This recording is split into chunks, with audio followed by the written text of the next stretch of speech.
So inshallah, bismillah, let's start by a little bit of a recap from last week. Testing everyone's memory, inshallah.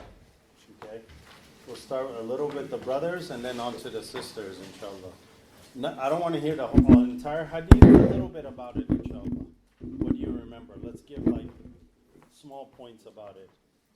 Any volunteers with the brothers? Raise your hand, inshallah. We'll start with you, brother. Man came through the desert, and he was wearing very white clothes with no signs of travel. Good.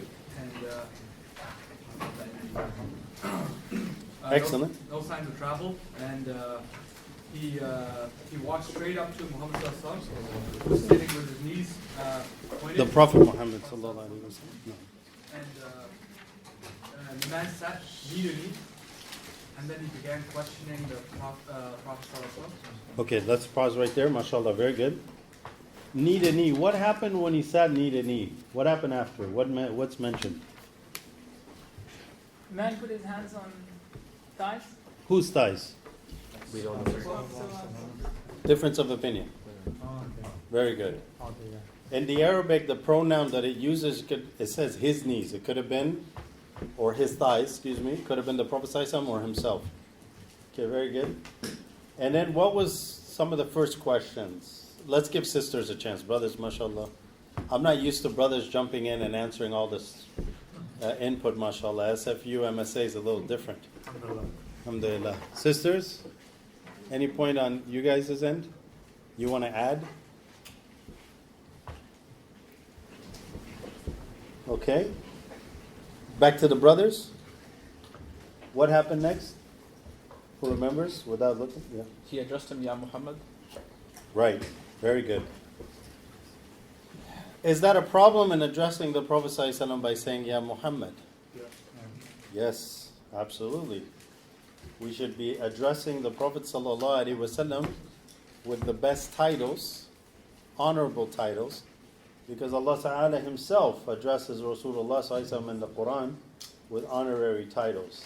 MashaAllah. This is His noble, high rank, sallallahu alaihi wasallam.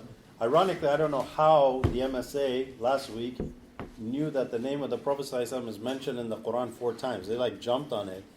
I still don't know how that occurred. Maybe Brother Ahmed during football sessions has this thing where at the timeouts, you huddle in and he's like, guys, quick fact. Prophet ﷺ mentioned 4 times in the Quran. Break, you know? Allahu alam. Okay.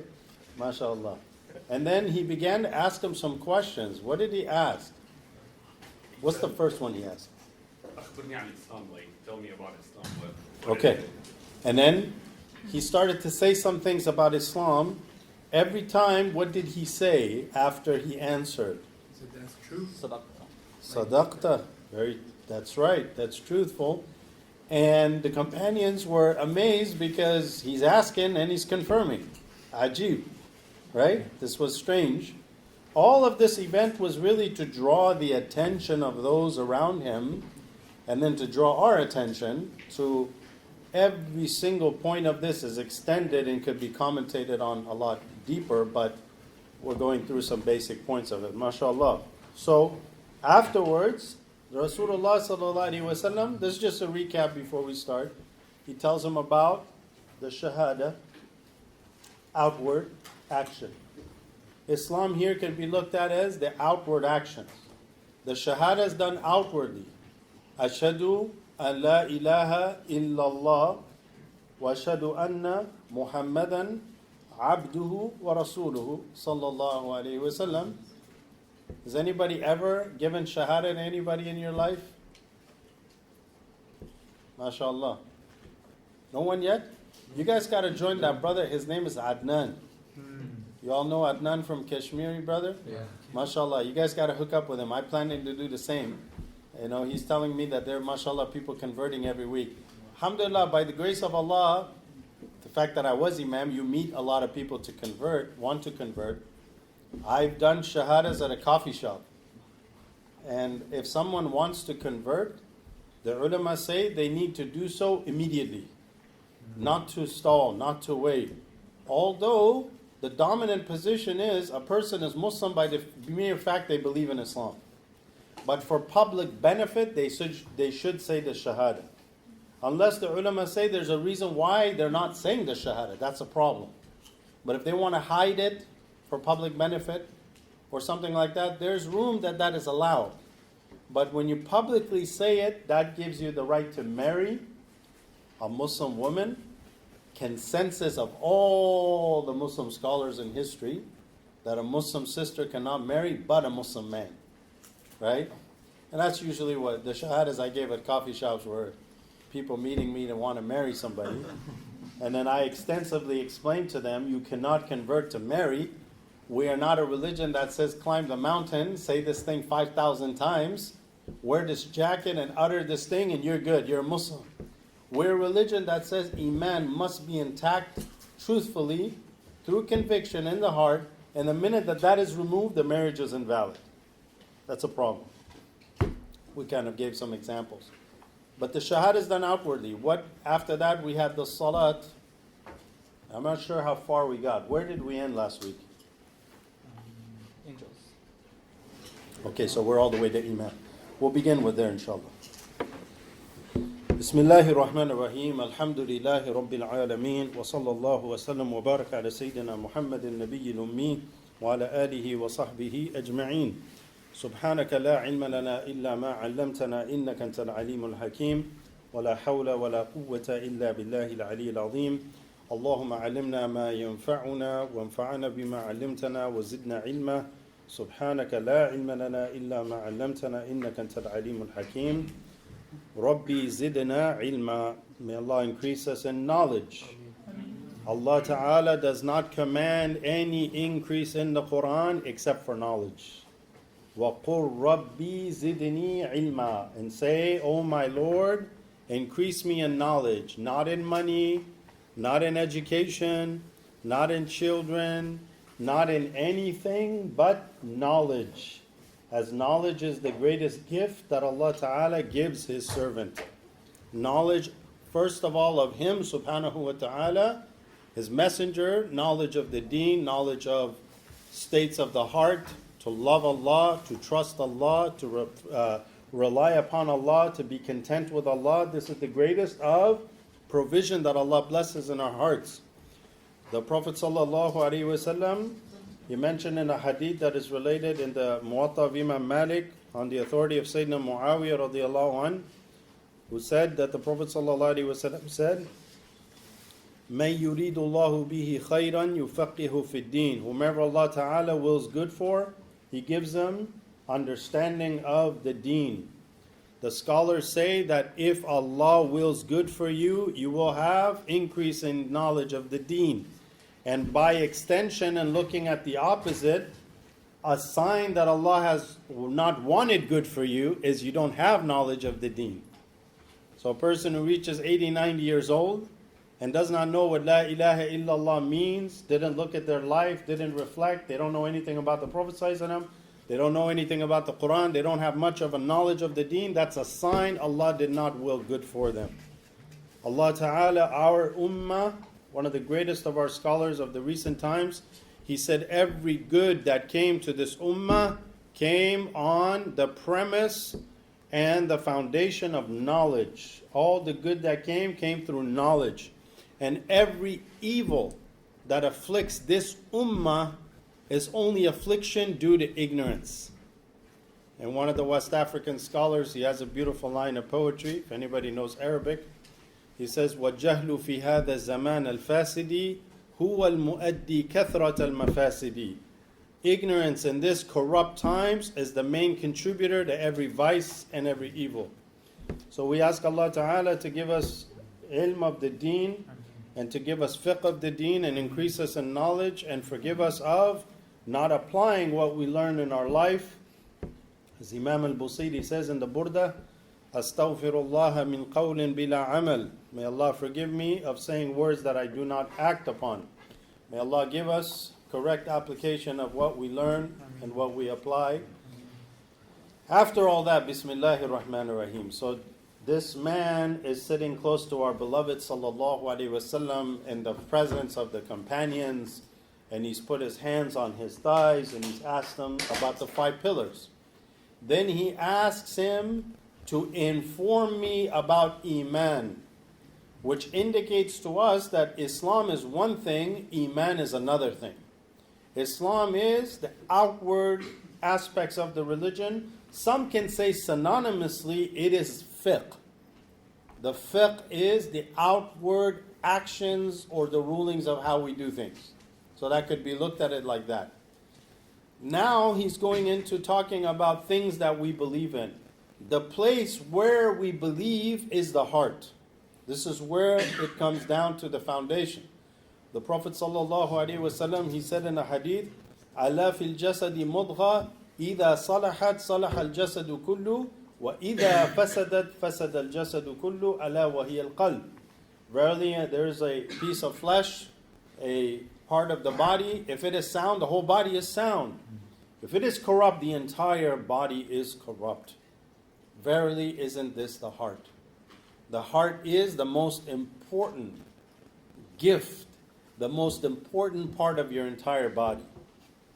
Within the heart rests, deep in the heart, the place in which Iman and Ma'rifatullah takes place. Deep gnosis and understanding of Allah subhanahu wa ta'ala. This depth of the heart, this is the secret place where Allah ta'ala has really put our spiritual Wi-Fi to connect to Him subhanahu wa ta'ala. Always available, but you must have faith in order to access. How is faith attained? Ultimately, as I mentioned, it is a gift from Al-Mu'min, one of the names of Allah subhanahu wa ta'ala. And no, God does not have 99 names only. The hadith in Tirmidhi says, God has 99 names by which whoever ahsaha, whoever memorizes them, realizes them, internalizes them, witnesses them, dakhal al-jannah, they will enter paradise. So this hadith does not say God has only 99 names, but 99 of which memorize them and you'll enter Jannah. And those has levels. On the basic level is to memorize them. Ar-Rahman Ar-Rahim, Malik Al-Quddus, As-Salam, Al-Mu'min, Muhaymin Al-Aziz Al-Jabbar Al-Mutakabbir Al-Khaliq Al-Bari Al-Musawwir Al-Ghaffar Al-Qahhar Al-Wahhab Al-Razzaq Al-Fattah Al-Alim to the end. I taught a kids class just so I can memorize it. We only did 5-6 names a week. Believe me, that's how you memorize. Take 5-6 names a week. I learned more than my kids because through it I learned about the 99 names, read and researched, and I taught 10-year-olds, and mashallah, one little girl in the class, she was 10, 11 years old, she memorized the 99 and their meaning. So that's on the one level. Second level is to know deeply when we say Al-Mu'min, who is Al-Mu'min? The one, Al-Mu'min, is the one whom gives Iman to him, to whom he wills. So you cannot believe, or if you believe, it is virtue. It is by the virtue of the divine name, Al-Mu'min. In all moments in time in the entire existence of Allah Ta'ala is nothing other than the manifestation of Allah doing what He does in the khalq. The scholars, they say, the entire doer is Allah. Al-Fa'ilu huwa Allah. In Arabic grammar, the doer, and then you have the object of the doer, the maf'ul. The doer is Allah, everything else in creation is the object of His doing. So Allah is raising, Allah is abasing, Allah is enriching, Allah is taking away, impoverishing people that don't have Iman and strength and faith and conviction and contentment. At all moments, Allah Ta'ala is manifesting His divine names by when you see someone take a sip of coffee, it is the name, Ar-Razzaq, the provider, who you see providing that person what he's providing. It is in the moments where a teacher is teaching, it is Allah who is teaching through the means of intermediary, whoever they are, whoever the intermediary is. Whether it's the Prophet ﷺ, who is the Sayyid, the master of all of them. No one ever walked the earth better than the Prophet ﷺ as a teacher. He taught every method. He taught by questioning companions. He taught by drawing on the ground. He taught by changing their whole perception of things. He taught them by many, many ways. One of the great scholars has a book on this topic. And we sat in one time, beautiful lecture with one of our teachers, how the Prophet ﷺ was and is the greatest teacher. Because, and he said in one hadith, I was not sent but a teacher, but as a teacher. Mu'allim is the greatest job you could ever do. Because it says those who teach people khair, the fish in the ocean, the whales, even up to the ants that walk on the ground, all make dua for the one who teach people khair, the one who teach people good, the one who teaches people good. So why the whale and why the ant? The biggest and smallest. Biggest to the smallest. And everything in between. Including the ground that you walk on and you step as believers, you're honored. Allah Ta'ala says, فَمَا بَكَتْ عَلَيْهِمْ سَمَاوَاتُ وَالْأَرْضِ. The heavens and the earth did not weep after the one who died that rejected Allah Ta'ala. Abdullah ibn Mas'ud, he said, what does that imply? That the one who does believe in Allah and His Messenger and is righteous, then the ground weeps for them and the places they worshipped Allah for 40 days after their passing away. It's the reality of a believer. He's honored. But the name Al-Mu'min is the one that gives Iman. At times Iman is gifted by sight. Like when Abdullah ibn Salam, the head rabbi of Medina, said, let's go see who is this man that has claimed he's a prophet amongst the people. He was the leader of the rabbis and the leader of the Jews in Medina. So he came to see who is this man. And as soon as he saw him, he said, Wallahi, هذا ليس وجه الكذاب. This is not the face of a liar. What did he mean and how did he know? One, there are people on earth, when they see someone, they can tell if they're a liar and who they are. They have firasa. They have inner sight. There's people out there. Sometimes you see some of these scholars, like they look at you and you just don't want to look at them. Because wallahu alam, how much they can see. They have firasa. Or Abdullah bin Salam knew the Tawrat extremely well and knows the description of the last prophet, so that when he saw him, he said, this is not the face of any liar. This is the description we're given of him. And the first thing that he hears him say was a very beautiful address to the people in Medina, where he said, O people, spread peace. Afshu salam. Spread peace. Feed the people. Connect kinship bonds. Pray in the night when others are sleeping, and you'll enter Jannah with peace. I was at an interfaith event, and when I went into this temple, the lady said, you can't take your phone. I had some notes on there, which I probably wrote up on the way driving there.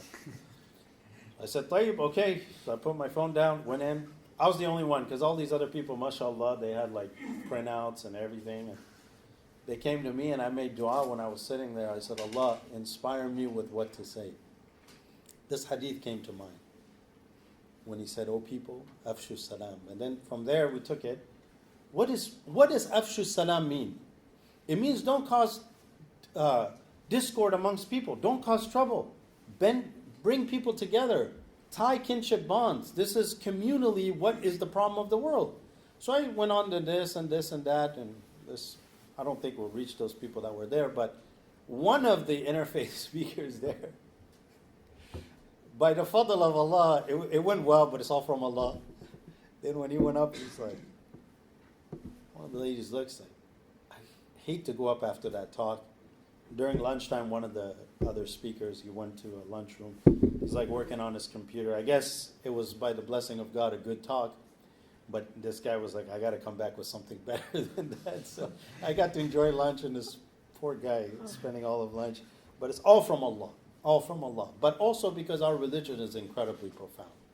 Honest to God, most of the time when we have to speak about our religion, if you know the basics of our deen, it's not like you're some genius or anything. It's our religion has answered everything.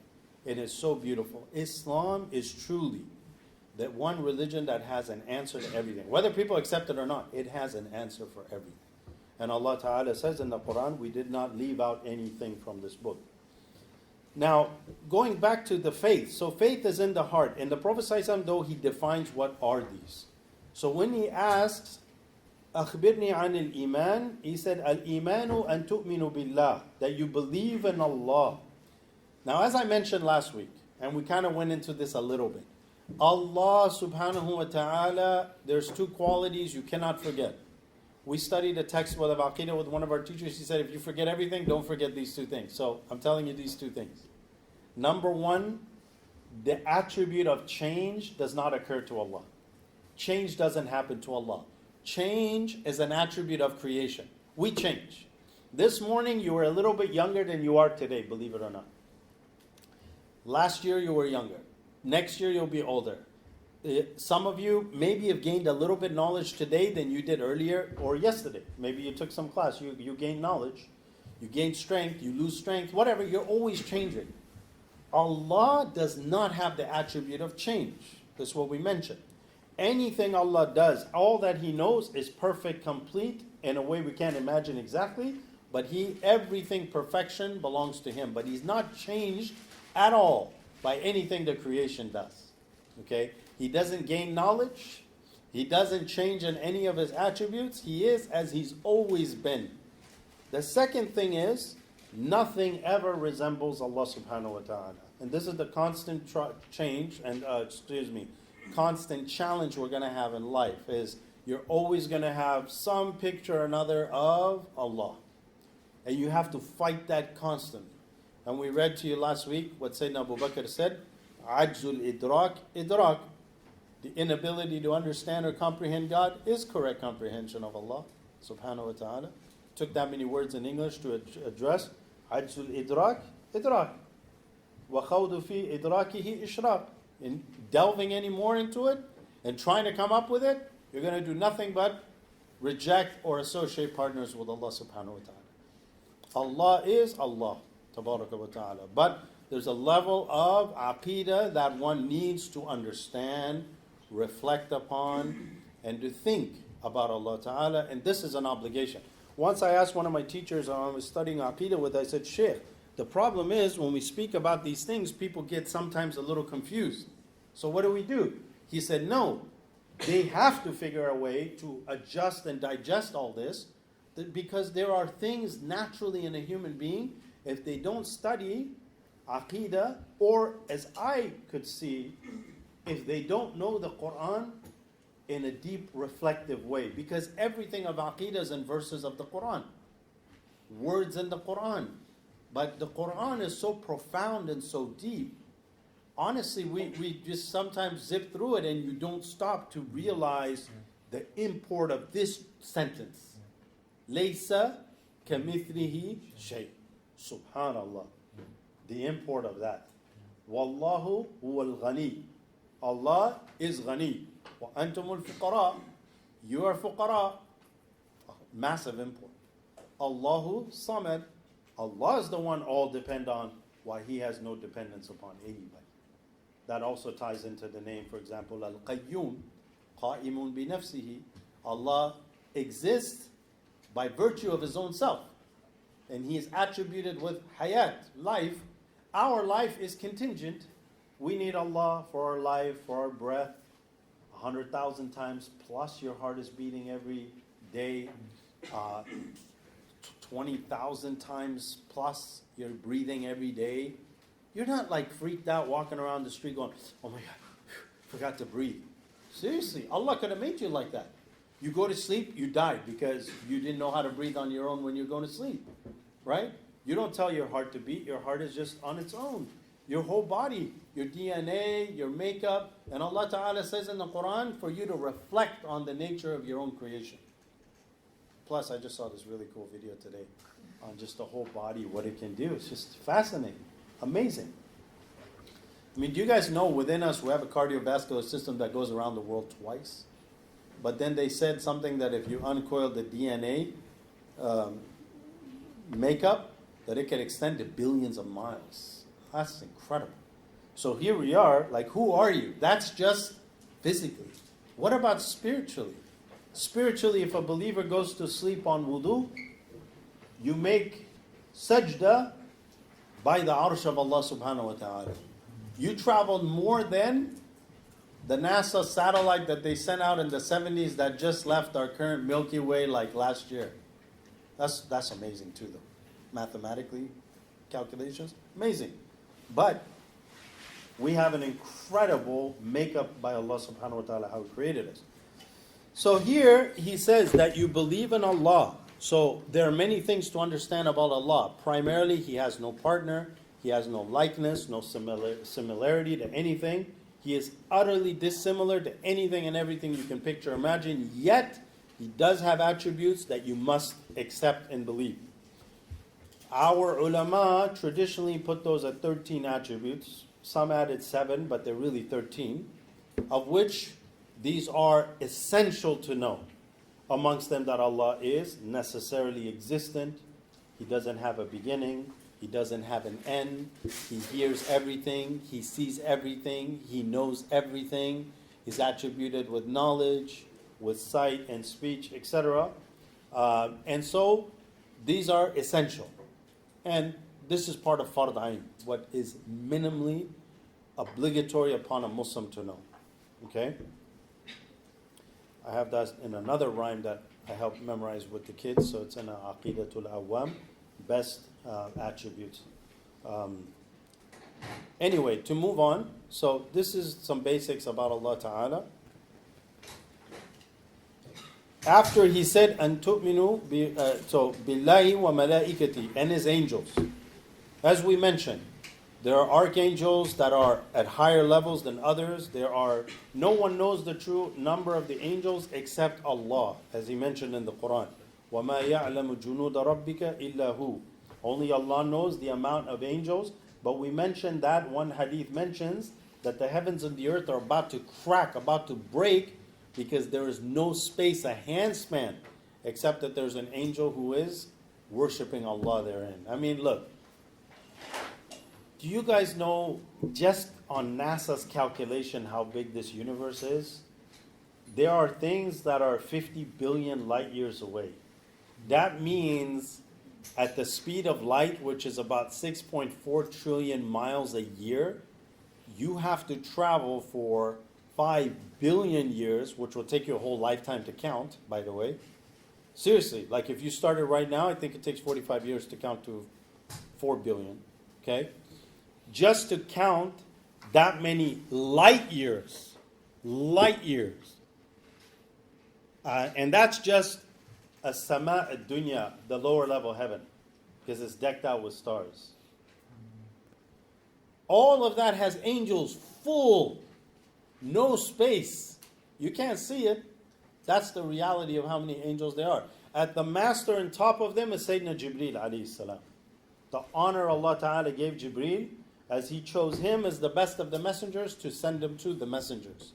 So Sayyidina Jibreel alayhi salam and Mikael, who's in charge of provisions, who's in charge of the rain and sustenance, Israfil, that blows the trumpet, and Israel, as we mentioned some of these last week, who is Malak al-Maut, the angel of death, either himself taking the souls or he brings a group with him to extract the souls at the time of death. If you're a good believer, he says, "Oh, you pure soul, come out to the mercy of Allah."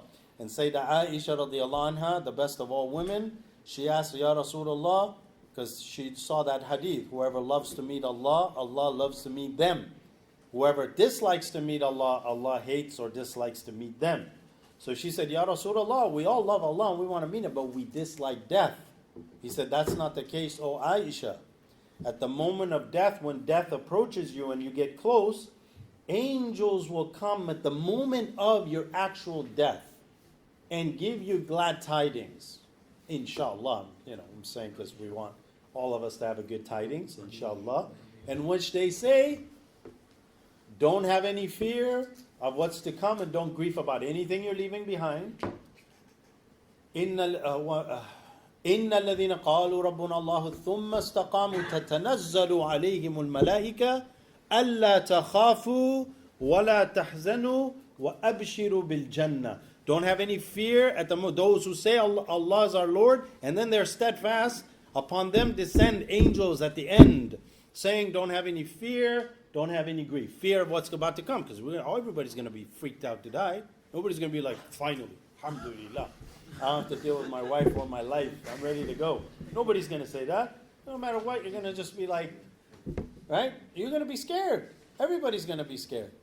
But that's when the angels say, لا تخافوا ولا تحزنوا. Don't have any fear, don't have any grief. وَأَبْشِرُوا, glad tidings to you for Jannah. At that point, here's what you're going to do. Alhamdulillah. MashaAllah. Ready to go. That point, you love to meet Allah. And Allah loves to meet you. And then when the angel says, come out, you're like, with pleasure. You come out like when you open a socket, water flows through the thing. Easy. When angels come at the moment of your death and give you the other news that you didn't make it, then you will hate to meet Allah and Allah hates to meet you, nor are you willing to leave your body.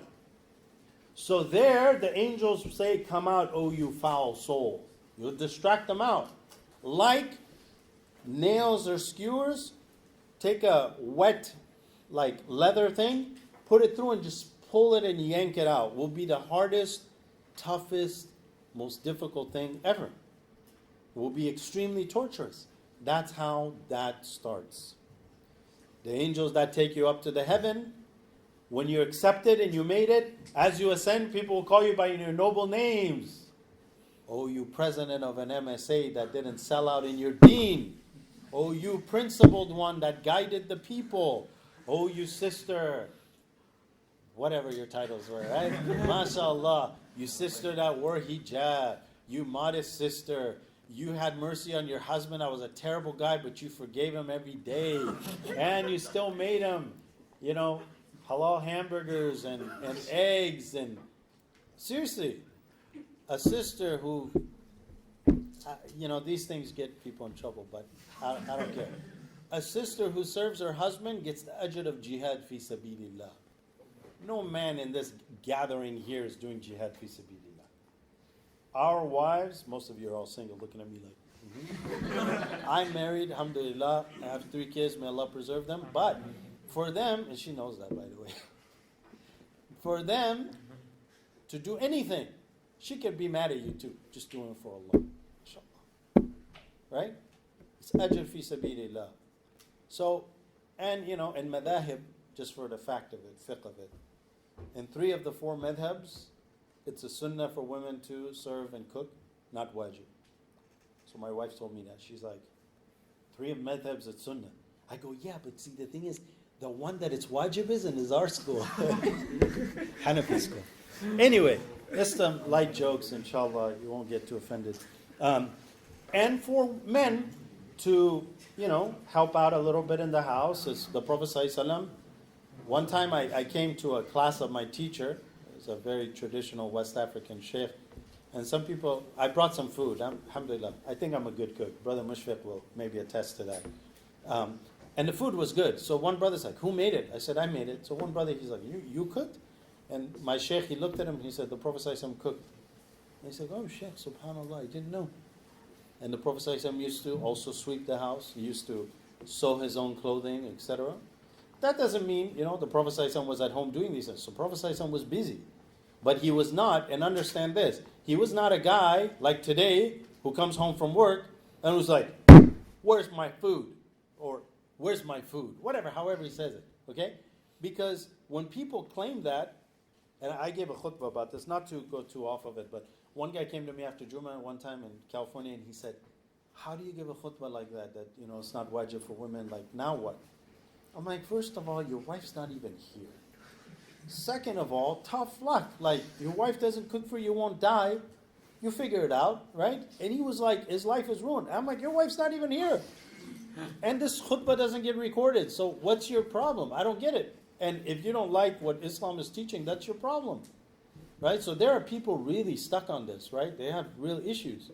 And then people that say, well, it's sunnah. Let me tell you what sunnah is, to be quite honest. Sunnah is to eat once a day. That's like nobody wants to talk about that sunnah. Right? Sunnah is 1/3 food, brother, 1/3 water, and 1/3 air. That is not the sunnah. Sorry. The Prophet ﷺ said, a bite or two to keep the back of Ibn Adam straight is enough for them. If he cannot do that, then 1/3 food, 1/3 water, 1/3 air. Huh? Now it's the other way around. Brother, sunnah, 1/3 food. No, it's not. By the way, sisters are exempt from this, just to let you know. This is more on the brothers. Sisters don't have that same restraint. I once saw a scary hadith that said, how will the ummah be when you eat 3 times a day? I asked my sheikh, I said, Sheikh, how is that? He said, no. He said, used to be. Sheikh Hamza has this thing, our beloved teacher, may Allah preserve him. He said, somebody asked one of the Salihin, what's eating 1 time a day? He said, Akl al-Anbiya, the food of the prophets. He said, what about people that eat twice a day? He said, Akl al-Salihin, the eating of the... This is Sheikh Hamza Yusuf. You'll find his lecture somewhere on that. And he said then after that, he said, what about a person who eats 3 times a day? He's like, just put him in a stable and close the doors and let him graze all the time. Because he's like basically eating way more than he should, put it that way. So, but the point is, as long as it doesn't harm you, etc. We got off on a tangent. Going back to the angels, so alhamdulillah, there are many, many angels. Some ulama mentioned that there are 10 that you should know. Some of them we mentioned the 4. There's also Munkar wa Nakir. We alluded to that last week. They're the ones that question you when you die. And then there is Malik and Ridwan. Malik is the one who is in charge of the other angels that are preserving or in charge of hell, basically. And there's 19 there. Malik is the leader of them. And then Ridwan as well. He is the gatekeeper between the heavens. He's in charge of different things, etc. So there are many, many angels. But angels, we all have to know, are neither male nor female. And they're made out of an invisible light that we cannot see. Anybody studied astronomy, you'll know there are lights that are invisible to the eyes. There's spectrum. In a big spectrum, we see light only in a small area and it's condensed. Like that's actually not the real color of light. But unfortunately, our eyes, when we see it, that's just how our minds register. Otherwise, it's like a prism, right? So real light, we can only see it in a certain spectrum. Malaika, no doubt they're in this room. No doubt they're always with us. There are 2 that are always with you. Many ulama mentioned that there's actually 4 at all times. There's guardian angels that are always in charge of every affair. If something's not meant for you, they'll make sure it doesn't happen to you. They look on the scrolls, and if it said that let this calamity happen to them, they back off and they let it happen. So all of this is part of the destiny of Allah, but it's to also let you know if a tribulation occurs, it's because it was meant to be. It's not going to change. Okay? Now, وَكُتُبِهِ, and that you believe in the books that Allah Ta'ala revealed. We have the Tawrat that was revealed to Moses alayhi salam. The Jews now say these are the first 5 books of the Old Testament. We cannot confirm that. We say we believe in the Tawrat that was given to Moses. Where's the Tawrat? Wallahu ta'ala alam. Okay? So generally, you don't want to be critical of what's modern or what's in our times with them. It's best just to leave it alone, but we believe in the Tawrat that was given to Musa. And then the Zabur, which is often translated as the Psalms given to Dawood alayhi salam, who was a magnificent prophet, known for his extremely beautiful voice. And then the Injil that was given to Isa alayhi salam, right? The Injil was a revelation that was given to Jesus, Isa alayhi salam. Where is the Injil today? No one knows where the Injil is. That's a fact, right?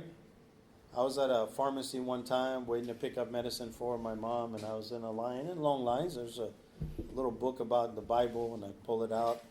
Most of the Old Testament, all the books, it said author unknown, author unknown, author unknown. Most of the New Testament was not even preserved in the language of Isa alayhi salam. Most of them, even modern day Christians, cannot say this is what Jesus had. That's a fact. You can go ask ministers. They don't know, but they say the meaning is there and the general message is there. But they cannot say for a fact, this is what Jesus had. But we believe what he had, not what is preserved today. Not to mention hundreds of years that it took place. Finally, church, human beings deciding on what the revelation would be that they accept as the word of God. For a Muslim, go to any masjid in Taraweeh in Ramadan and hear the Imam say, Laysa mithlihi shay. Some Hafiz will jump in and say, Laysa kamithlihi shay. You'll correct them on the letter. Not only that, but if he says, Wala dallin, is a qari is no, this is a med lazim. You should have extended it 6. this is idgham, this is idhar, this is this, this is... Not only do we have the Quran preserved, we know which letters, how they were said. If there's nasal sound to it, if there's like min qabl, right? Not min qabl, but transmitted, passed down, human being to human being. Even if all the Quranic copies were destroyed or gone and lost, you'd have to get rid of all the huffaz on earth, men and women, for you to lose the Quran. Some of the first African slaves that came to America being as slaves, they like, give me a pen and pad, they can write the whole Quran. And alhamdulillah, my teacher, he can not only write the entire Quran by hand for you, without looking at anything, but every single knowledge that you need, he can also write to you from memory. They teach in West Africa on wooden boards until today. I saw a 7-8-year-old kid. He came to me and I said, "What are you studying?"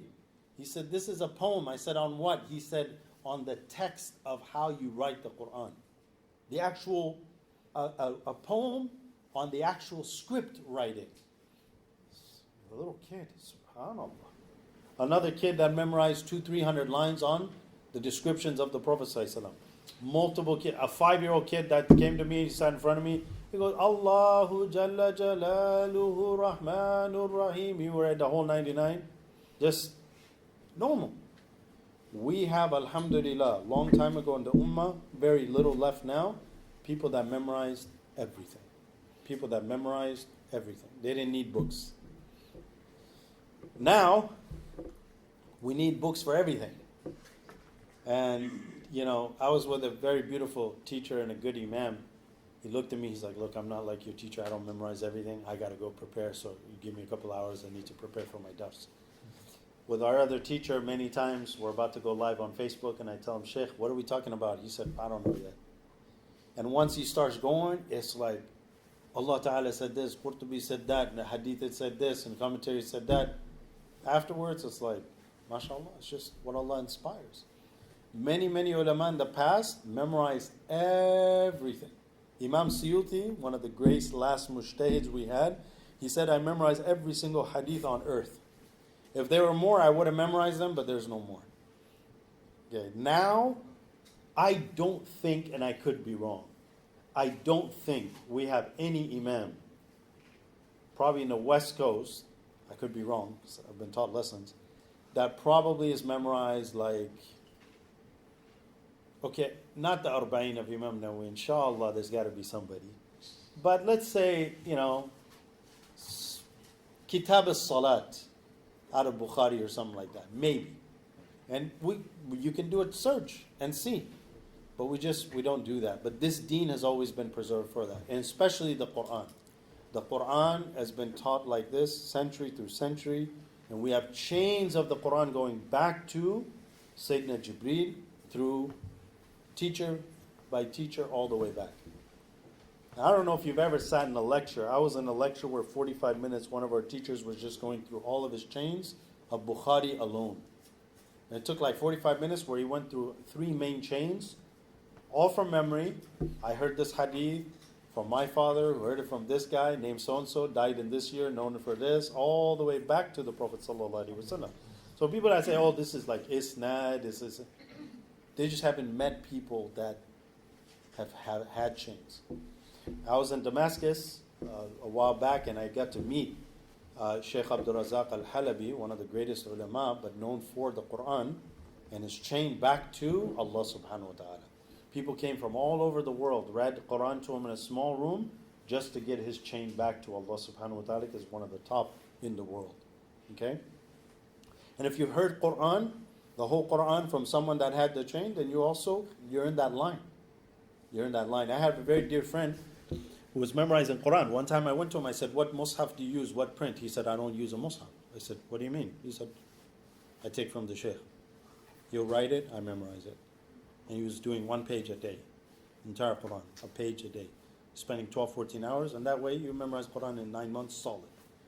But for them, if you need review and Taraweeh for Ramadan, they're like, "You're not a real Hafiz. You're spending 8 hours a day in Ramadan to review because you're not fresh on the Quran. You're not a real Hafiz." Real Hafiz, one Hafiz, he told me like this. He said a real Hafiz is the one who knows the Quran like Fatiha. And this one brother I met, he was an amazing Qari. Every day he would hang out during Ramadan about 15, 20 minutes before Taraweeh, he'd just review a little and go back. I said, how do you do that? He said, you don't do that, then you're not a real Hafiz. So mashallah. I don't care. I'll take the Hafiz that takes 10 hours to review but still can read at night. Mashallah. So, and then the angels, the books, وَمَلَائِكَتِهِ وَكُتُبِهِ وَرُسُلِهِ, and the messengers. Peace and blessings be upon all of them. We believe in all the messengers. There are 25 mentioned in the Quran by name, and there are 313 or 14 messengers and over 100,000 prophets, anbiya. In a narration it says 124,000, another narration says 224,000. However, they're not, in Aqidah, if something like that has not the strength, you're not obligated to believe, or it doesn't take you out of Islam or make fisk, but it is 124,000. Wallahu ta'ala alam, how many there were. Allah ta'ala says in the Quran, some we named them, many we did not. So the thing for us to know is, over 100,000 prophets, we don't know who they were. But they were always sent to people. The first of them is Adam alayhi salam. The last of them is the Prophet Muhammad sallallahu alaihi wasallam by consensus. And by consensus, our Prophet Muhammad sallallahu alaihi wasallam is the best of all the messengers put together. He is the greatest of all of the messengers and prophets. And that was attested to on the night of Laylatul Isra wal Mi'raj when he led the 2 rakats in front of all of the other prophets. And all the other prophets were in the heavens. And the first level, there was Adam alayhi salam. Second level, there was a bunch of prophets, Isa and Yahya. And the third and fourth, you're fresh on this in the month that you talk about Isra. Fifth, Harun. Sixth, Musa. Seventh, Ibrahim. And then he went beyond everything, as we mentioned, I believe, last week. So his maqam is the highest, sallallahu alaihi wasallam. He's also called the prophet of all the prophets. Because the Prophet sallallahu alaihi wasallam, every single prophet was taken an oath by Allah that if the last messenger comes in your time, will you believe and help and assist him? And they said, yes. This is in Surah Al-Imran. So the Prophet sallallahu alaihi wasallam is the last one sent, first one created. Hadith of Jabir radiallahu anhu, his little kids, they asked those questions. Jabir was a young boy. He said, Ya Rasulullah, what's the first thing Allah created? And there's different narrations for this. But he said, the light of your Prophet Muhammad sallallahu alaihi wasallam. In another hadith, he said, when were you a prophet? When were you a prophet? He said, when Adam was between clay and water. When when Adam alayhi salam was between clay and his beginning makeup. Just skip my mind at the moment. Baina ruhi wa teen. Who remembers the hadith? Or baina ruhi wal ma. Adam was still not yet completed when the Prophet Muhammad sallallahu alaihi wasallam was already a prophet. Okay, this is pretty accepted across the board. So past that, we do need to know as Muslims that the Anbiya are infallible. Allah Ta'ala has protected them from major sins and minor sins according to all classical scholars. We really don't care about modern scholars. All classical scholars have considered Anbiya to be ma'sumeen from major and minor sins. This is in the earliest mutun, like Fiqh al-Akbar of Imam Abu Hanifa and others. If the prophets commit a sin or mistake, the argument is, Allah says in the Quran, by their guidance, seek guidance. So they did haram, you follow them in that? Not possible. However, the Quran has full of stories that apparently look like the prophets committed faults or mistakes. We do not accept that on a literal basis. All of those have interpretation. All of those have a meaning that you need to refer to. Go to Qurtubi, one of the greatest of the Mufassirin, classical scholar, Imam Sawi on the Sharh of Jalalain, classical known authorities in tafsir. Even Ibn Kathir as well. None of them say, this prophet did this or Allah did that, ever. And all of them have ta'weel. They have an interpretation. So be very careful. I had an argument with this guy in Texas. He came to me, he's like, well, that's what the Quran said. I said, look, first of all, you're not a scholar. Thank God the religion's not on your authority. Allah Ta'ala has protected this religion on who can speak about the religion with authority. I could speak, you could speak, we can all speak, but it will never go down in history as anything authoritative. Those who are in authority, alhamdulillah, they wrote tafasir on this. So you have to be careful. The main one is about Adam alayhi salam going to the tree. That's the main one, because everyone thinks Adam committed a sin purposefully, and we don't believe that. There's two interpretations, many interpretations, but two main ones. One, that he didn't know it was a commandment of wujub, wajib. He thought it was recommended. Or two, that he forgot. Okay? And so, all of the other things in the Quran like that. Same with abasa wa tawalla. There are people that think the Prophet ﷺ, they committed a mistake. Astaghfirullah wa na'udhu billah. When I asked my teacher about this, because some ulama have written books on this. Imam Fakhruddin al-Razi has a whole book on this topic. When I asked my teacher, he told me like this, look, who are people now, how can they be qualified to speak about the sins of the prophets when they are who they are? Like, how can you be at a level to speak about them?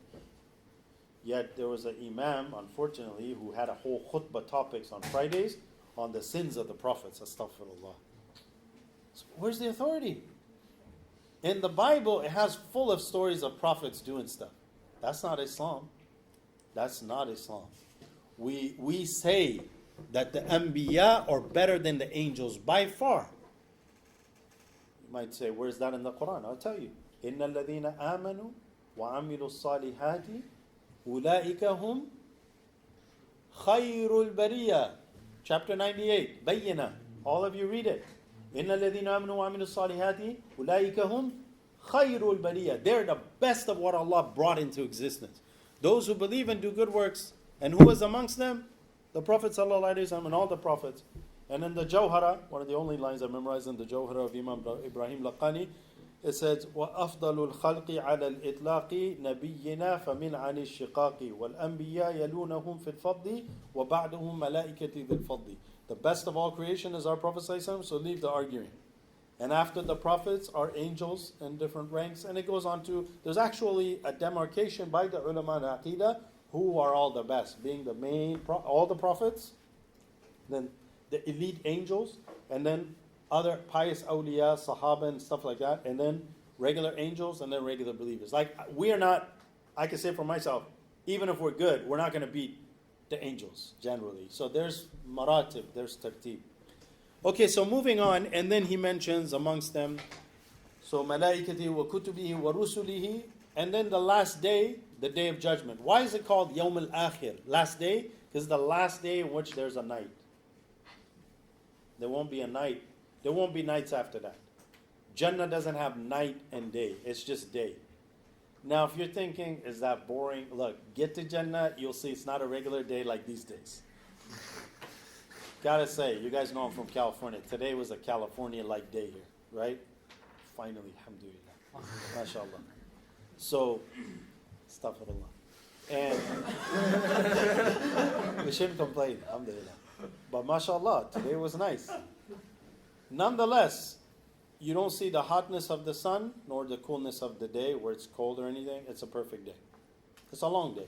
But it is the last day. There are no more days, and it's Yawm al-Akhirah, which Adam alayhi salam until the last human being will all be present on the Day of Judgment. As you all know. Everyone will be present. And the Day of Judgment does not start until the best of mankind intercedes on behalf of all of mankind. I go to Adam, a group will go to Adam and say, yeah, Adam, intercede for us. The day is hot, it's difficult, sun is right down and mile off the earth. People will be drowning in their ankles, their knees, their thighs, their chest. Some will be drowning in their sweat based on the amount of sins they committed. And you and I'll tell you from me, where are we, man? We can't even pray 2 rakats without feeling a heaviness like can't wait to get the prayer over with. That's what our souls tell us. How are we going to stand on the Day of Judgment? It's going to be a difficult day. So people will complain. Years and years will go by. It'll be difficult. People go to Adam. Adam will say, although he didn't commit a sin, but that day, anything you did that you didn't think was the better, optimal, correct thing by your own standard, he'll say, nafsi, nafsi, myself, myself, Go to someone else. He'll direct them. Why don't you go to Nuh? He goes to Nuh because he said, I went to the tree, although it's not a sin as we mentioned, but he feels I shouldn't have done that. When they go to Nuh alayhi salam, Nuh says, Nafsi, Nafsi. He'll send you to the next prophet. And every prophet will remember something they may have done that they were not happy with. But on that day, they don't want to approach Allah Ta'ala. Okay? And no, Moses, because there's a big issue, and I saw this asked by somebody, Moses did not kill a human being. Like he went to go kill somebody. Okay? There was two people arguing. Moses was extremely strong. He can pick up rock that 15 people couldn't pick up. He tapped the guy because they were fighting one day. He broke up the fight. They were fighting the next day. He went to break it up and he tapped him. The guy walked back, tripped on something, hit, and he died. It wasn't like Moses, a'udhu billah, went and murdered the guy. Okay? No, I'm serious. I was recently somewhere, somebody has asked that question. The guy's giving a full answer. Musa qatala, astaghfirullah.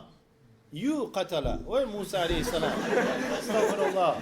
Seriously, it's unbelievable. It's unbelievable. The audacity that modern so-called imams have in speaking about the Anbiya is ajib. Musa directly spoke to God. He's the only one on earth that spoke directly to God while on earth.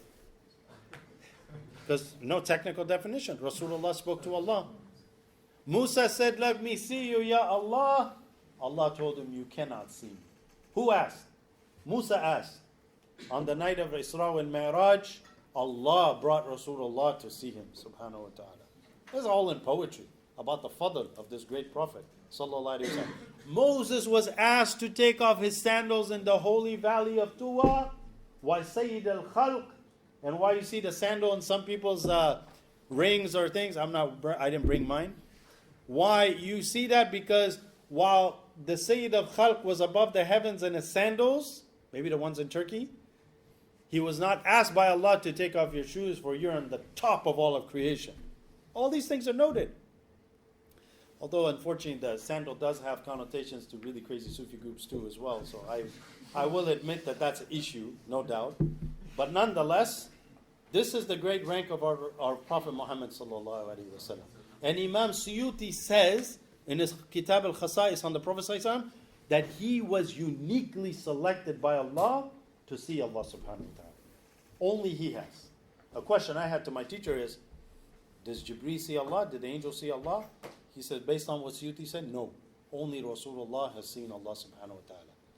Now some people object to that. They quote Sayyidah Aisha radiallahu anha, who said, the very fact that you said he saw him makes the hair on my body stand up, for he didn't see Allah. But another companion said, no, he did see Allah. So in usul they have a principle. If one companion negates, the other one affirms, you go with the affirmation. Because probably news didn't reach the one who negated. Sahaba don't lie. So there's a difference. Nor is it a point of aqeedah. Some people make it a point. It's not a point of aqeedah. But the point is, Rasulullah saw Allah, spoke to Allah on that night, said, Tahiyyatu lillahi wa salawatu wa tayyibat. My words, my deeds, my actions, my life is all for you, Ya Allah. And Allah Ta'ala told him, Assalamu alayka ayyuhan nabi. Did he say Assalamu alayka ya Muhammad? No. Who has more right to call him Muhammad? Allah. Say Assalamu alayka ayyuhan nabiyyu wa rahmatullahi wa barakatuh. The Prophet, in wanting us to be connected to that night, he added, Assalamu alayna wa ala ibadillahi salihin. Peace be upon us and all the righteous servants of Allah. Some of the ulama say when you pray and you say, Assalamu alayna wa ala ibadillahi salihin, what am I going to do after dinner? And you did not intend on your ibadillahi salihin, all the salihin, you've done khiyana towards the salihin. You haven't given their right. You've been treacherous towards the awliya and all the righteous people. So from now on, inshallah, after tonight, whenever you say, wa ala ibadillahi salihin, you'll remember, wa ala ibadillahi as-salihin. Ashhadu an la ilaha illallah. Ashhadu anna Muhammadan abduhu wa rasuluhu. What a moment, man. My Shaykh gave a whole beautiful talk on just the tashahhud. That could be another topic for another time. So, the Prophet ﷺ and all of the Anbiya, we love them, we honor them, we have to believe in the 25 mentioned in the Quran. Amongst the 5 you should know, these are called Ulul Azmi min ar-Rusul, the 5 elect amazing ones are the following: Nuh, Ibrahim, Musa, Isa, Rasulullah sallallahu alaihi wasallam, Muhammad. Peace and blessings be upon all of them. These five are the most elect. They're also messengers, prophet and messenger. So who's a prophet, who's a messenger? The ulama of Aqidah, they say a prophet is one who gets inspiration, he gets wahi, and he warns people, but he doesn't necessarily have a book or a sharia. He just follows what has previously been given to him. Ar-Rasul, he has a book or a sharia, he can confirm or change or add. Like Isa alayhi salam. I've confirmed, Rasulullah comes, Rasulullah brought a new sharia. Before our sharia or Islamic law, before you had to go to a certain place to pray. You had to go to the masajid of that time, temples of that time to pray. You can't just pray on the earth. Rasulullah sallallahu alaihi wasallam, he said, Allah has given me something that no ummah was given before. The whole earth is a masjid for me and my ummah. So SFU, you can pray. Anywhere on earth, as long as there's not filth directly that you can see, you can pray anywhere. That's a big blessing. You know the guy who killed 99 people? You all know the story when he made Tawbah. But what was he told? He said, you have to go to a place, you have to go pray there. That's where he was going. He was going to a masjid to make Tawbah, wash and pray. He died in between. And he died, so he started, let's say here, he died halfway, but he didn't make it across halfway. That's the thing people don't know. He didn't make it. But Allah told the earth, on this side expand, and on that side contract for him. That's how he made it by a handspan. You guys all know the story, so I'm assuming that's why I'm not going into it. But when the angels of mercy and punishment came, that's what the demarcation was. It was said, measure, and he was this much closer. No, he wasn't. But Allah, out of His mercy, made it that much closer. That's why we have a beautiful Hadith Qudsi. Man, you guys got to memorize it. It's one of the most profound and beautiful Hadith. That if you come a hand span towards Allah, not spatially, obviously. You guys are all smart, intelligent people. You know how language works. If you come a hand span, Allah will come dhira'a, from here to here. If you come dhira'a, Allah comes ba'a, a whole handspan close to you. If you come walking, Allah will come running. Mercy, closeness. How often does a servant just does the littlest thing and they get so much khair and good?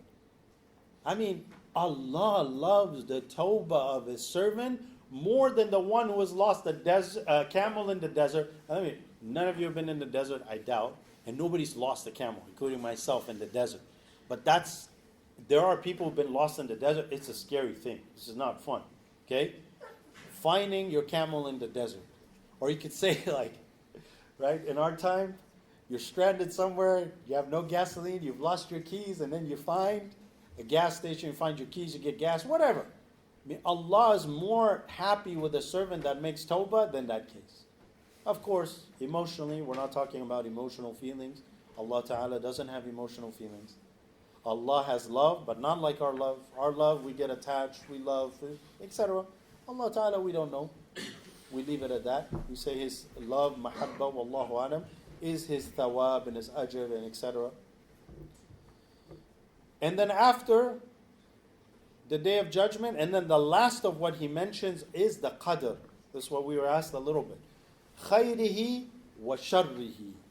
It's good, it's khair, and it's shar. It's apparent evil or bad is all from Allah. So, before Allah Ta'ala created the heavens and the earth, there's a hadith in the Mishkat that mentions 50,000 years before Allah created anything, He created the pen. So there's a few conflicting hadiths. One says that the first thing that was created is the light of the Prophet Muhammad Sallallahu Alaihi Wasallam. Another one says it was the pen. So some scholars have brought this together, though there's different qawls on this, but that the pen was the first kind of physical thing that Allah created. Okay? And He told the pen, write. And the pen said, what shall I write, O my Lord? And He said, write everything that is and will be until the Day of Judgment. So the pen wrote everything. Okay? The ink is dry, the pen is lifted and the ink is dried. Whatever is meant to be until the end of time is done. It's over. We believe it. Everything I'm telling you right now, and everything that occurs at every minute and moment. Everything that occurs. Get the words right. Occurs. Once it occurs and it happens, that's from the qadr of Allah Ta'ala. Okay? There's huge discussions on this by some of the ulama. We're not going to get into that. However, we believe in good and bad. Everything is from Allah. Now, what did the companions ask the Prophet ﷺ? What you're going to ask me is because you always get asked that. Then why do good actions? That's what they asked Rasulullah. They said, then why should we do amal ya Rasulullah? He says, i'malu, do good. Try to do your best on what you're doing. فَكُلٌّ مُيَسِّرٌ لِمَا خُلِقَ لَهُ. Everyone is eased, facilitated, guided to that which they were created for. So if you're someone who's going to go to Jannah, making wudu and praying and fasting and everything, it's easy. It's easy. If you find yourself getting another tattoo and partying and clubbing and it's hard, you can't pray, you can't get into deen, you can't stop doing what you're doing, that's a bad sign. Straight up. That's a bad sign. Who's doing that? You are. Allah Ta'ala says in the Quran, on the day of judgment, they will be asked. فَمَنْ شَاءَ فَلْيُؤْمِنْ. Whoever wants, believe. We're going to be held accountable for our intentions behind our deeds. Every sin we commit, we will be held accountable. You can't say, Allah, you wrote it, I didn't want it, it happened, it was part of the qadr. No, you did it. But Allah knew what you were going to do. So Allah allowed you to do it. And if Allah removes His aun, His help and His assistance, you'll go astray. And every time you do good, it is because Allah facilitated that good for you. You got to understand this very carefully. Every good we do, we say Alhamdulillah bi ni'matihi tatimmu salihat. All praise is due to Allah, who by His blessings we completed the good deed. No, man, you did it. You just prayed right now. No, I did not. I only prayed because Allah allowed me, guided me, facilitated me to pray. He also keeps my iman intact during the whole 4 rakats. I still believe in Allah. Iman is created simultaneously, every second, every minute, every moment in your heart. It doesn't belong to you. You didn't buy it at some store on a discount or membership. You don't own it. It's a gift from Allah. You wanted to believe, but He facilitated and He granted you success. That's why in the Quran, a very rare statement, Allah Ta'ala says, وَمَا تَوْفِيقِي إِلَّا بِاللَّهِ. My success is only with Allah. وَمَا تَوْفِيقِي إِلَّا بِاللَّهِ. My tawfiq is only, what is tawfiq? Tawfiq is when what you want or will lines up with what Allah wills and wants for you, and they join together. So many people, they want to do good, but Allah doesn't will that good for them. They want to make tawbah, Allah doesn't allow them to make tawbah. Sometimes a person in his heart says, I got to change my life, inshallah. Oh yeah, I'm coming. That was the only moment of reflection maybe they'll have. They didn't, some terrible friend came over and said, let's go, man, we're going to the party. You coming or what? You went there, you got busy, you did this, that, and then bam, you died 2 months later. You never got a chance to make tawbah. Because you took so-and-so as your friend. So, it's all from Allah. And some of us here, more dramatically, like myself, made a dua in which I met a person a month and a half later that came to teach me about Islam. Appeared out of nowhere. I'm serious. And that was all due to a birthday wish when I was 18, alhamdulillah. Allah has that. Allah can guide. Or some, God forbid, you had everything you had, but at some point you just lost it. Something happened in your life. That's why, as I was mentioning to my dear brother on the way, there's a dua that Rasulullah used to say, Allahumma la taj'al musibatana fi dinina. Allah, don't make our tribulation in our deen.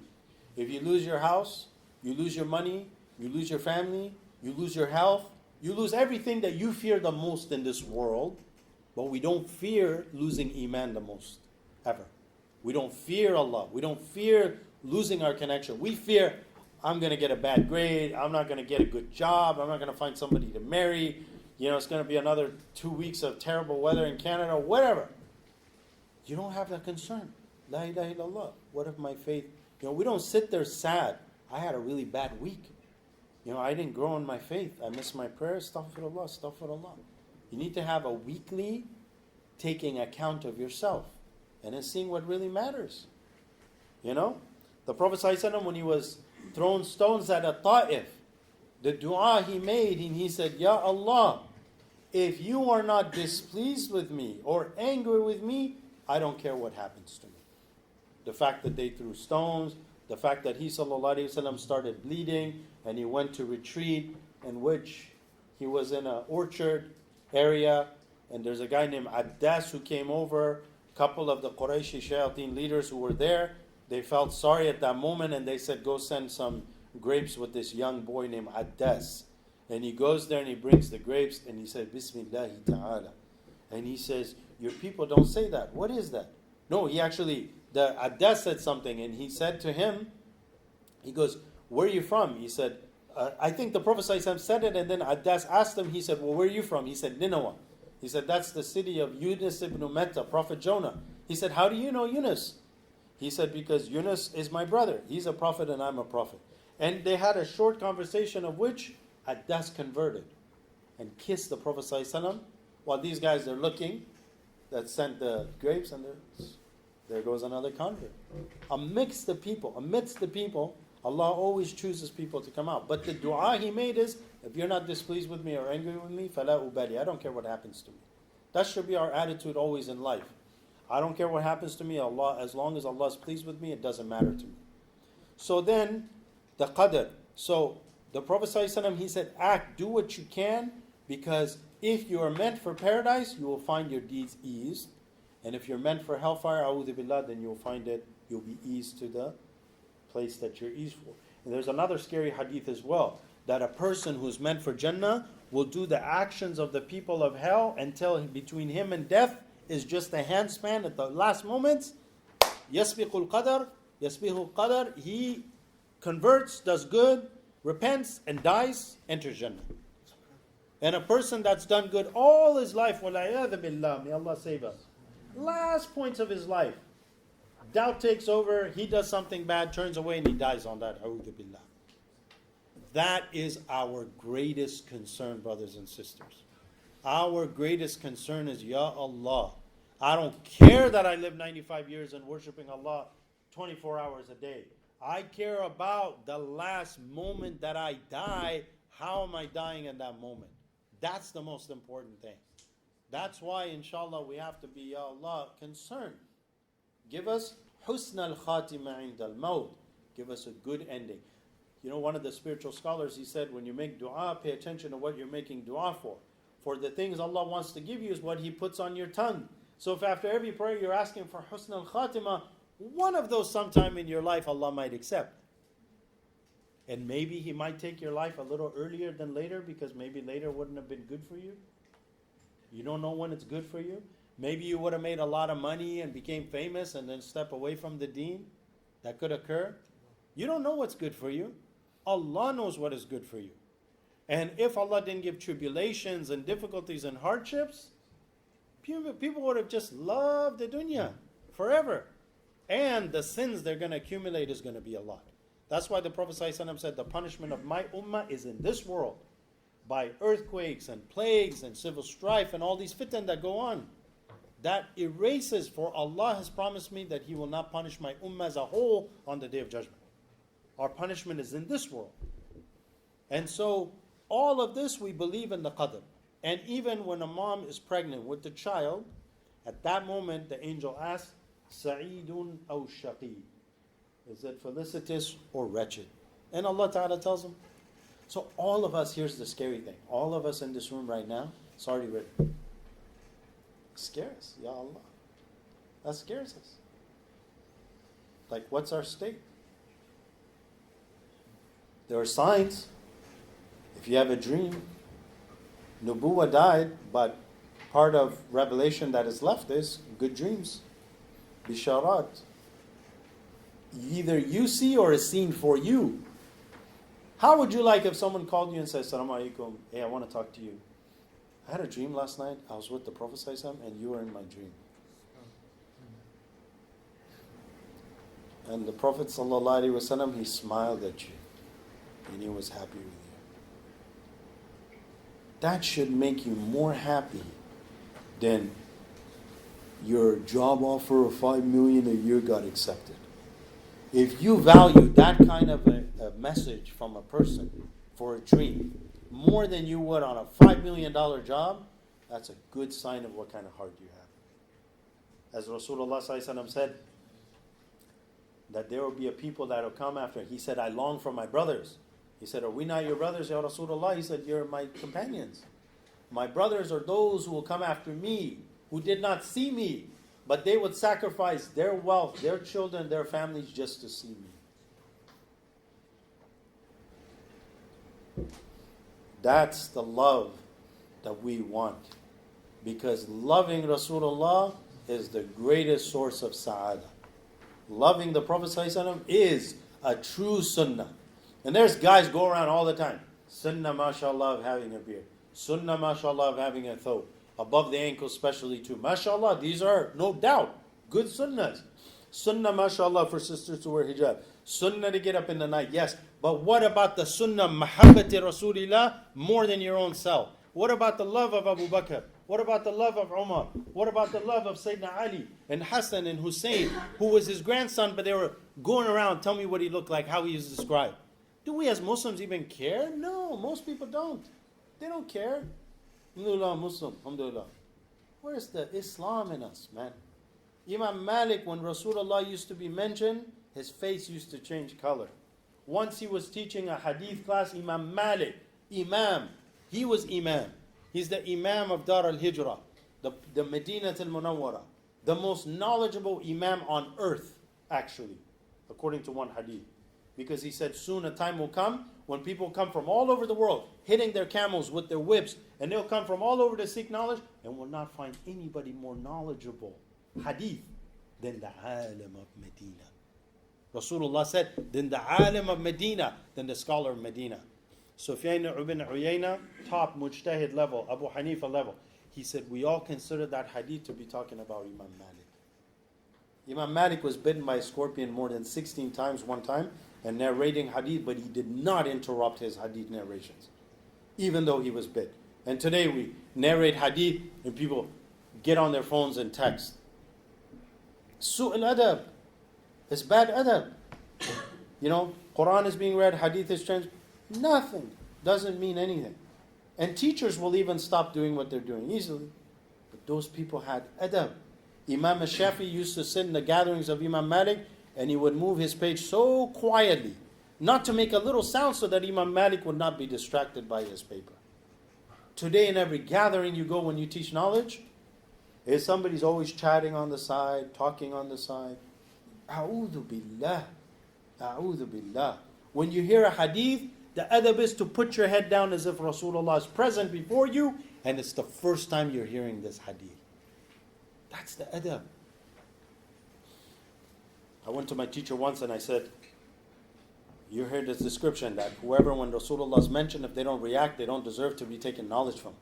I went to him and I said, Sheikh, Rasulullah, and it was just me and him. As soon as he heard that, he was like, SubhanAllah. There are people like that. I met a young munshid singer. I won't say his name. He's famous. He's like a dream to hang out with him. I brought him to Santa Barbara. We're chilling at Starbucks. I'm looking at him. He's like, what do you want me to sing for you tonight? And I'm like in a dream right now. I was like, you serious? All right, get your paper out because I'm going to tell you what to sing. He's famous. MashaAllah. Every time I mentioned the Prophet ﷺ, he had tears in his eyes. Every time. So this guy's just not singing songs for some career. He loves Rasulullah. Every time he was mentioned, his eyes were red. He said, no wonder his nasheeds hit the heart. One who sings out of love is not one who sings, oh, what do you want me to sing? Okay. No. So mashallah. And then So we're going to end this, inshallah. We're going to finish this up. And then he says, tell me about ihsan. So now we go outward, inward to the heart, and then he says, akhbirni anil ihsan. Tell me about ihsan. He says that an ta'budullah ka'annaka tarahu. We can go on really nicely about this, but we're not. I just got done teaching a course for seekers on tasawwuf. There's a beautiful section I came across, profound. But we're not going to go into it, inshallah. Maybe another time when Brother Ahmed offers good coffee on the way here, inshallah. So, it's that you worship Allah as if you see Allah Ta'ala. And if you cannot see Him, you know that He sees you. This is synonymous to tasawwuf, tazkiyatun nafs, or in English, Sufism, but we do need to add traditional old Sufism, not modern Sufism. Modern Sufism done a lot of disservice to what real Sufism is. Real Sufism is knowledge of the heart, rectifying your actions, having taqwa and wara, and knowing that Allah sees you. You see Allah Ta'ala in His, like in your interaction, and being pious and righteous. It's not singing and dancing and acting as if you're possessed. Seriously, Sheikh Abdul Fattah Abu Ghudda has a sharh in which he brings a story of Imam Malik. He was asked about the crazy Sufis at his time. He said, Sheikh, what do you think about people, they swing around, they dance, and they do these things? First he said, are they children? Imam Malik. He said, no. He said, are they majnoon? Are they crazy? He said, no. Then Imam Malik, it said, after giving a little bit of their description, he started laughing so much, he covered his mouth, as is often the case. It's not, you don't laugh like this as a sunnah. The sunnah is cover your mouth. I've seen my teacher who said funny stuff. He covers his mouth like this, he rolls around, but he won't show his mouth when laughing. It's makruh. It's actually encouraged to make wudu if you laugh with your open mouth like comedy show. Go make wudu. Because they say anyone who does not know, I'm glad some are laughing because, it could be a long 2-hour boring class.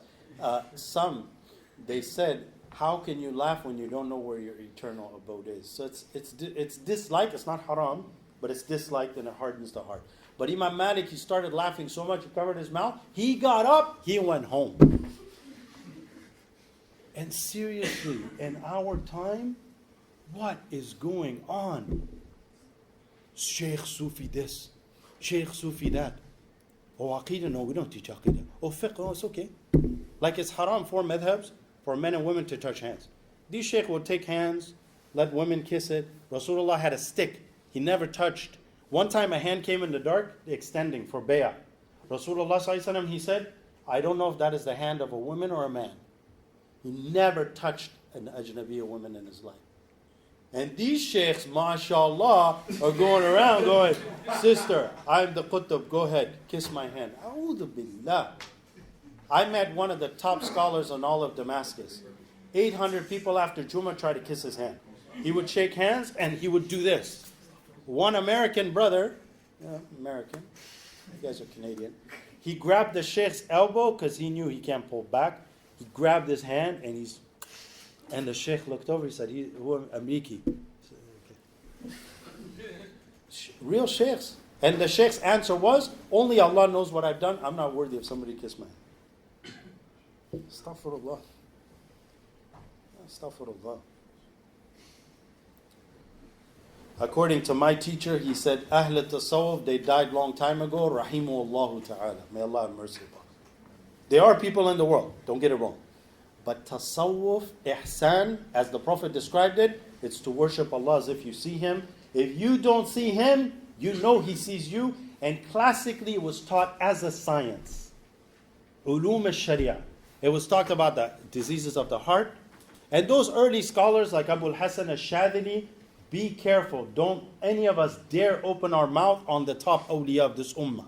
Like Abu al-Hasan al-Shadili, Imam Junayd al-Baghdadi, all of these imams, like my teacher mentions them, he said, I put them on top of my head. They're the awliya of Allah. They lived hundreds and hundreds of years ago. They never did one thing against the Sharia. They never broke laws of Sharia. Nor did they kind of promote their tariqah and their way. They were who they were, and people, they got attached to, and their science, And their students promoted it and transmitted it as ilm, as knowledge. And my teacher once, he said, all of the greatest ulama of tasawwuf, all of them were mujtahid masters in Arabic language, in usul, in tafsir, in fiqh. They were masters of all the sciences, every single one.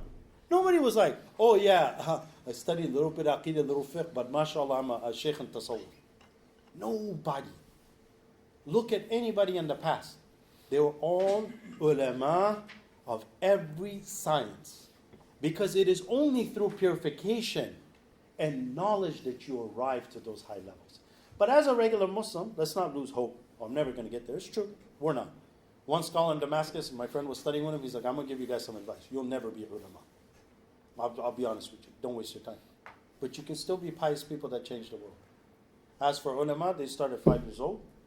My teacher started at 9, memorized Quran early. They study 20, 30 years. If they get an opening, they memorize what they know. Nowadays, like 4 years, they come back, I'm sheikh. A'udhu billah, you're sheikh nothing. 4 years, you didn't learn anything. In fact, it was better. Before 4 years, you went to go study, you were a humble brother. Now you walk in a gathering, you're like, alhamdulillah. How you guys? How you all doing? MashaAllah. I'm Sheikh so-and-so. MashaAllah, good to see you all. A'udhu billah. Imam Dawood Walid, may Allah bless this brother. May Allah bless this brother. May Allah bless this brother. You know how I met him? I don't know why I'm telling you this. It's being recorded. I had a dream of this guy. I didn't even meet him. That's all I leave it at. But you know what? He posted just a couple days ago. He said, there's a tradition we have. Man qala ana alim fahuwa jahil. Whoever says they're a scholar, he is ignorant. So if somebody claims they're a scholar, red flag, leave him. I don't know if you saw his post. What a beautiful post. We could have tagged like 95% of modern sheikhs on that. Everybody on Facebook. Because they're all like, we're sheikhs. My teacher, may Allah bless him and preserve him, studied with what no one will contest. Sheikh Murabat al-Hajj was the living legend. No one will contest. Sheikh Hamza Yusuf said, I met every scholar on earth, basically. He told me. He said, I didn't see anybody near Murabat al-Hajj. He studied with him 17 years. Prayed with him all. He never spoke about dunya from 1970s. Either reading Quran or teaching. And you know what he said in the masjid we're at? He said like this. I was a poor translator. I suck at Arabic, but I had to translate for him. He said, Nisful ilm, half of knowledge is to say I don't know. Wa ana wallahi. أيها العرب حاضرون الذين يعرفون لغة العربي اسمعوا. هو قال نصف العلم أن يقول لا أدري وأنا والله لا أدري. Half of knowledge is to say I don't know, and myself, I swear by Allah, I don't know. And I sat there and I said, in the words of a very beloved teacher, Sheikh Qasim Hatim in Seattle Mihrab, he told me, Yama, I do not believe that there's someone more knowledgeable than Sheikh, your Sheikh, in all of North America. And this guy says, by Allah, I don't know. So where does it put everybody else? Be humble, man. Be humble. Then after that, this man asked him, when is the hour? The Prophet ﷺ said, the one asking does not have more knowledge than the one answering. He said, tell me about its signs. And he mentioned signs of it. And those have a very big import and big topic, which we're not going to go into. But the basic thing is that a woman will give birth, a slave woman will give birth to her master, and that naked, destitute, barefooted people who used to herd sheep will now يَتَطَاوَلُونَ عَلَى الْبُنْيَانِ. They will compete who can make higher buildings. I don't have time right now, but I'll tell you. Remind me of the lady at the park in Santa Barbara. I'll tell you an incredible story. And then he went on, and then he said, okay. Afterwards, he got up and he left.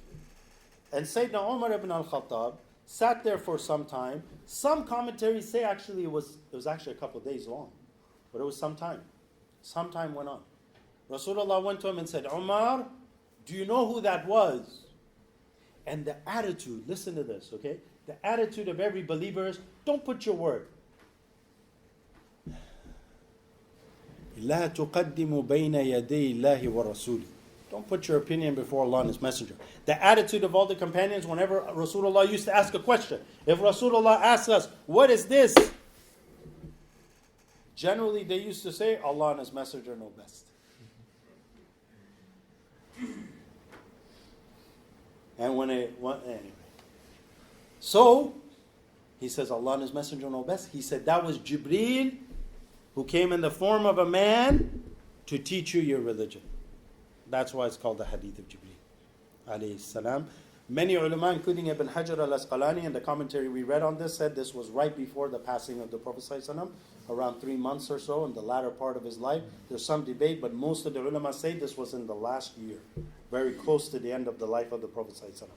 It covers fiqh, tasawwuf, and aqidah. These are the 3 branches. In Yemen, they teach this as the 3 principles of Dar al-Mustafa, who, on every account, I've been to Yemen, I've been to Dar al-Mustafa, and I can say that the living scholar, mashallah, who practices what they know and affects the lives of many, is Habib Umar, and the way they live their tasawwuf in Yemen, full of knowledge, full of dhikr, etc. But this is their 3 things. Many communities have picked up on this. Service, devotion, what do they call spirituality? They find different names for it. But these are the 3 branches of the deen. And in order to be the true Muslim, you have to embody all 3, perfect it, learn it, and that's why you learn aqidah, that's why you learn fiqh, and that's why you learn tasawwuf. And that's what I just finished for Seekers with the kids' curriculum. Fiqh of worship, essentials of belief, and purification of the heart. Because these are core, wajib, obligatory upon every Muslim to correct and know to a level that is foundational and required. And that's where your steps should be in the next path. Most texts of Islam, classical mutun, they're very short, they cover exactly this. Like Ibn Ashar of the Maliki text. It covers belief, practice, and tasawwuf. That's what it covers. So you learn a little bit about what we believe, how to practice soundly, and then lastly, how to put that together and be spiritual. Sciences of the end of time, that's a whole other topic, and it's a good department to look at, especially in the time that we live in. These are like the end of times, no doubt. Okay? But inshallah, that could be covered. So we'll end there. Wa sallallahu ala Sayyidina Muhammadin wa ala alihi wa sahbihi ajma'in. Walhamdulillahi rabbil alameen. Inshallah, I want to thank you all for your patience. Thank you for putting up with my terrible jokes and sometimes a little improper. May Allah forgive us all and include us, inshallah, amongst the righteous and amongst those who are reviving the deen, inshallah. May Allah forgive us and protect us to turn away ever from the way of the Prophet ﷺ or to commit anything that's against his beautiful religion. Any questions, brothers and sisters?